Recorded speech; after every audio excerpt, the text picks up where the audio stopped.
I am going to teach you about unitary method and percentage, which is the entirely new for this session. So let us start about unitary method and percentage. Before starting this, let's discuss about some basic property which are being very useful for our further study. So here we start from a topic which is known as ratio,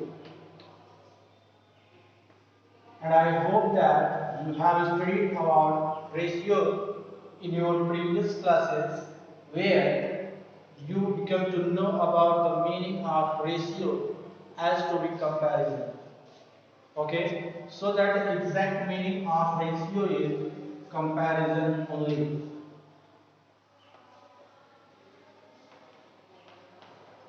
Comparison. Ratio indicates comparison, which means that we compare the objects.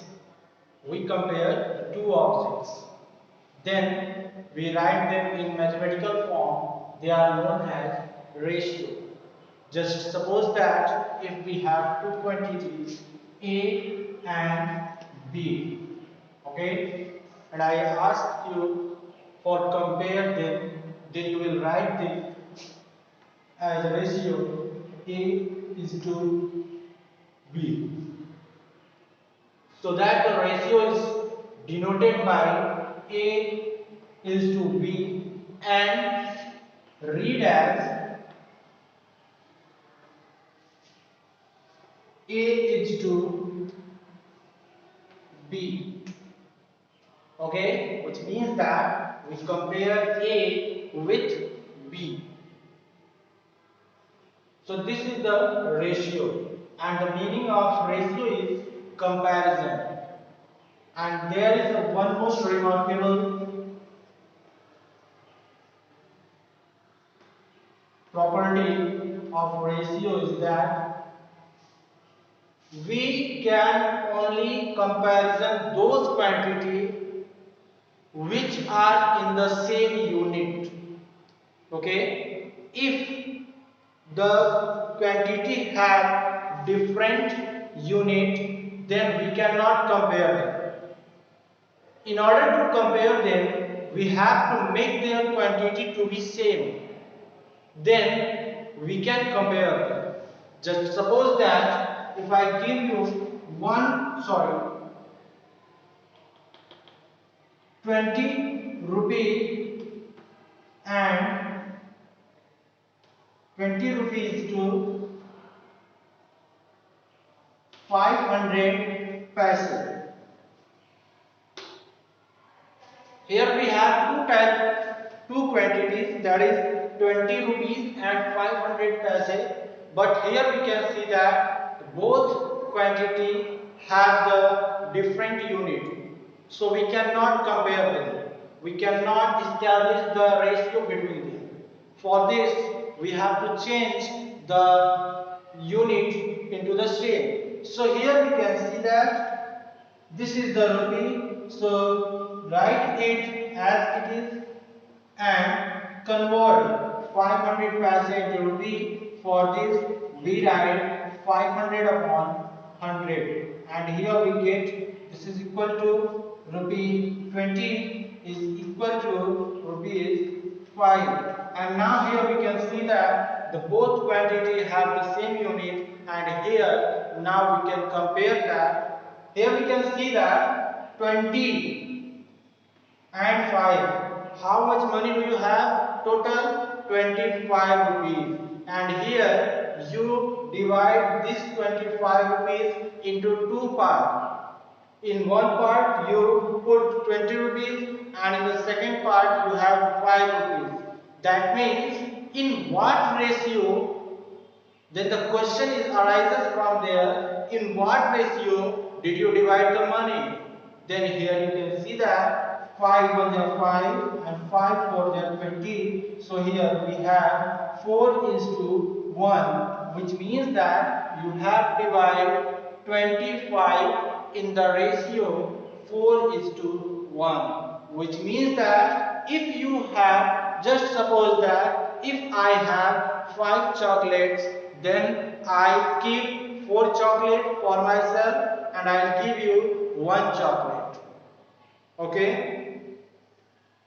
If I have 5 chocolate and I want to divide it into 2 parts, then I'll give 4 chocolate for me and I'll give you 1 chocolate to you. Then here you can get 4 plus 1 is equal to 5.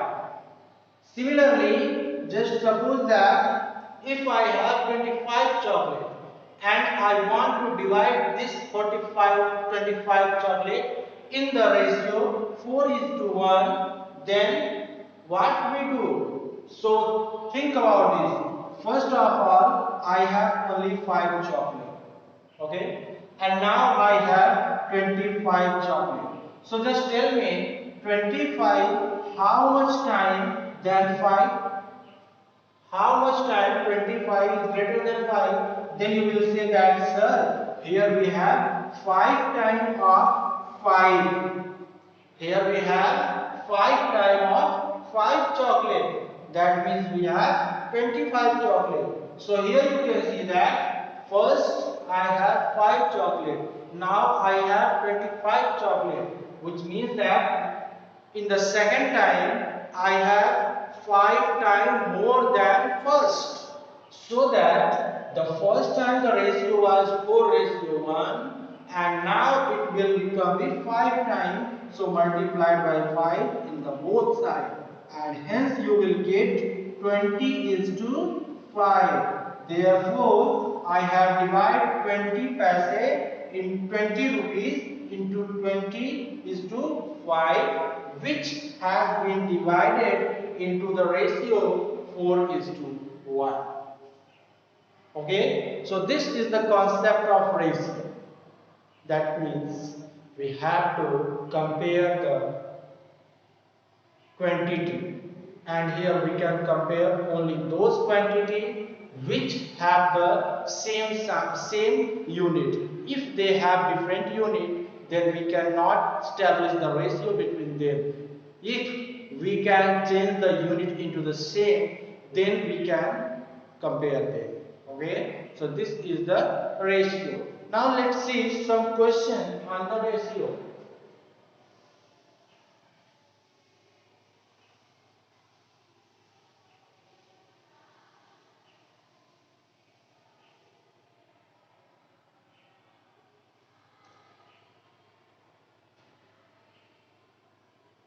Seven days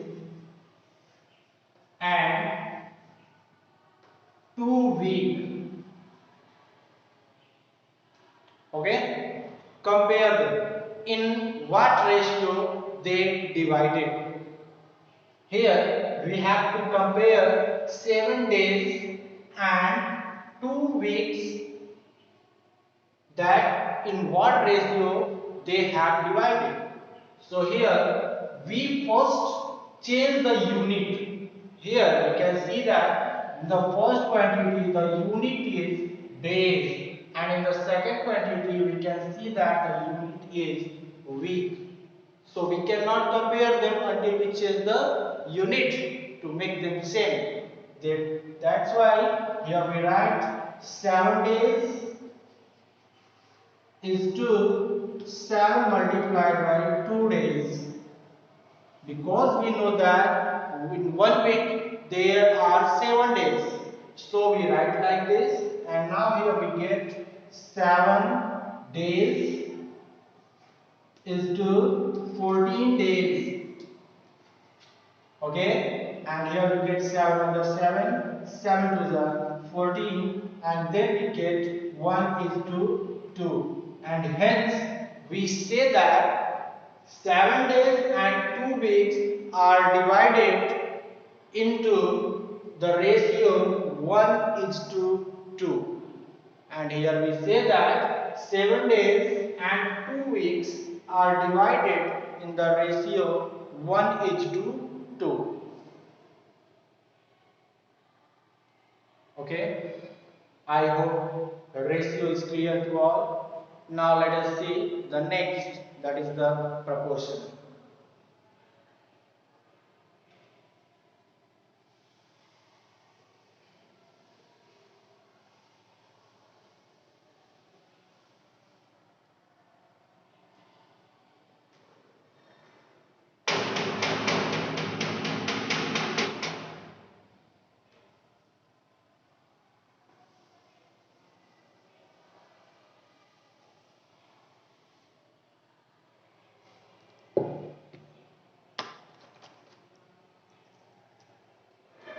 The next topic is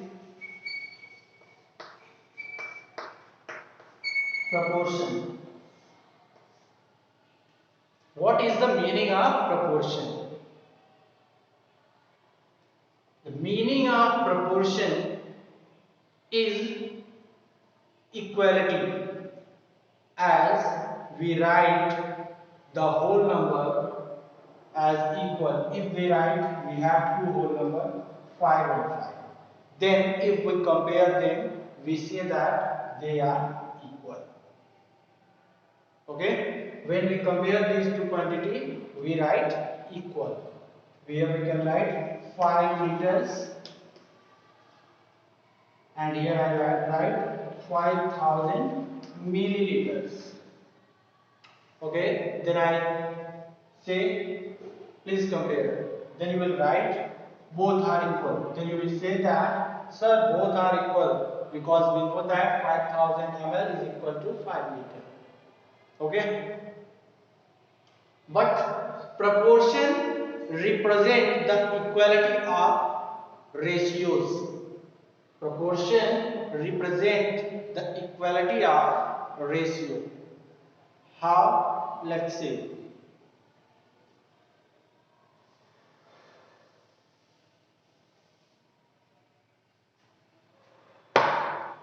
If we have four quantity, or you can say that here we have two ratios.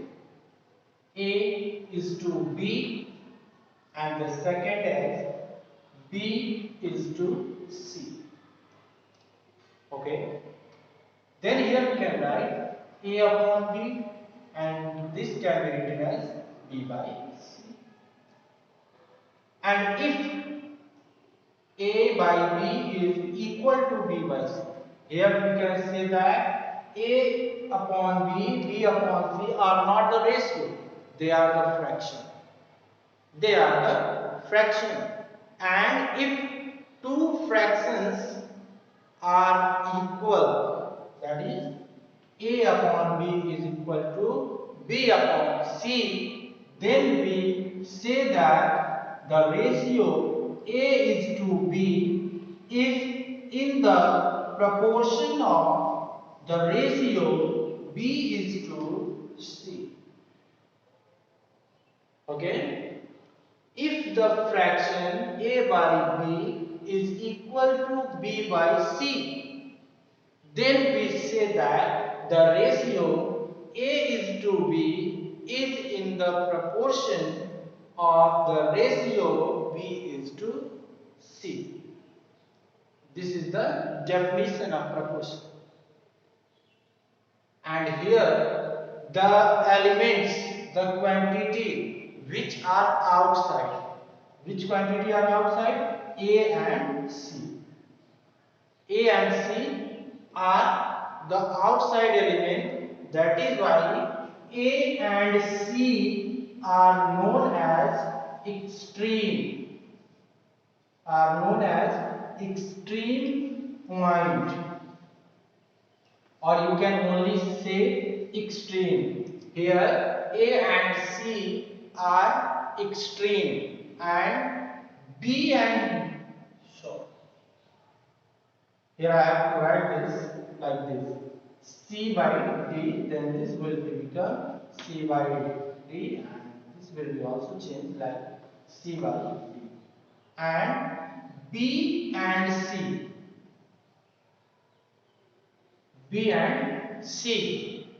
B and C are inside, that is, they are near to proportion. That is why we can say that B and C are in the mid of the proportion, and hence they are known as B and C are known as mid.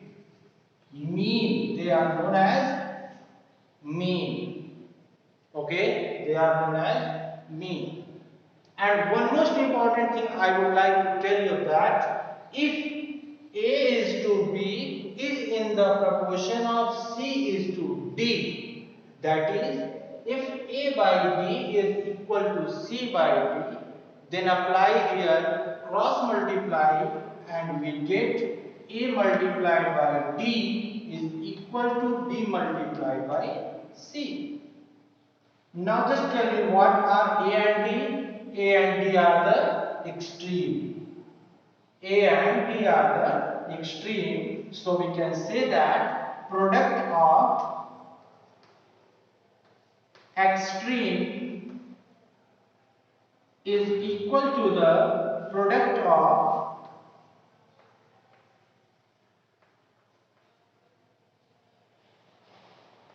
mean. This is the property of the proportion. When two ratios are in the proportion, then we can write them A upon B is equal to C upon D, and it will be equal to AD is equal to BC, where AD is called the product of extreme and BC is known as the product of mean. So this is the definition of proportion and this is the concept of ratio. So students, let's see the next topic is unitary method. Unitary method. What is the unitary method? Just suppose that I like the sweet very much. So you went to market and buy 5 pieces of sweet in rupee 150. Okay, you bought 5 pieces of sweets in 150 rupees, and if I ask you that go to the market once again and buy 15 pieces of sweet, okay, then there one question is arises, how much money required to buy 15 pieces of sweet? Okay, so here first of all we shall find out the value of unit place. The value of unit piece means here we have to find the value of one piece of sweet. So let's see.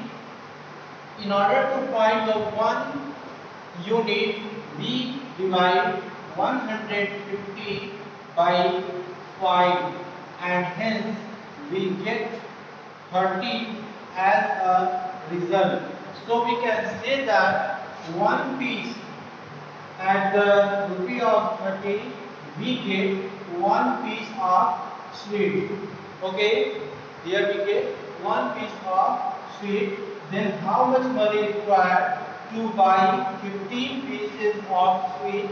Then you will multiply 30 by 15 and here we get 15 is 45. So here we require 450 rupees to buy 15 pieces of sweet. Okay, so this is the unitary method, and here first we find the value of unit object, and after this we shall multiply the value of unit to the given required number to get our result. Okay, let's see a question on the unitary method, then this concept will become crystal clear to everyone. So let us see.